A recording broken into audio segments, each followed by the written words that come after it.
Ayan, good morning sa ating lahat mga ka-BBM. Ayan, may nag-comment sa aking post mga kaibigan. Isang didilis. Ang sabi niya, saan masakit doon yung binigyan sila ng 25 million para pumirma.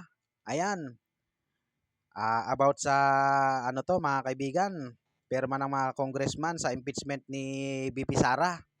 Ayan, ang pinapalabas nito kaibigan, ay bayad daw yung mga congressman na pumirma para sa impeachment ni BP Sara.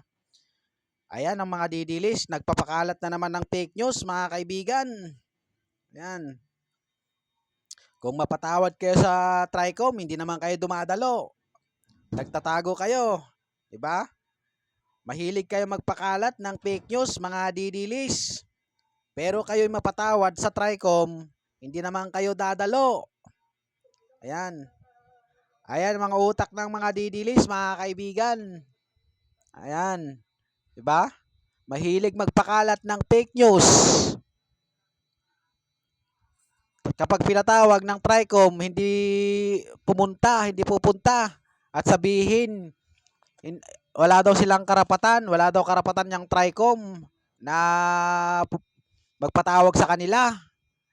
Samantalang kitang-kita yung mga ginagawa nilang ka-fake newsan, mga ka-BBM, hindi ba? Ganyan yung mga utak ng mga didilis. Kayong mga didilis, magbago na kayo. Imulat nyo yung mga mata nyo, mga kaibigan. Huwag kayong magbulag-bulagan. Dahil kitang-kita yung mga ebidensya, mga amo nyo, talagang mga kurap. Diba? Hindi nga may paliwanag si BP Sara nyo. Ilang taon na ang issue yan, yung confidential fund na yan, mga kaibigan. Hanggang ngayon, hindi pa rin may paliwanag.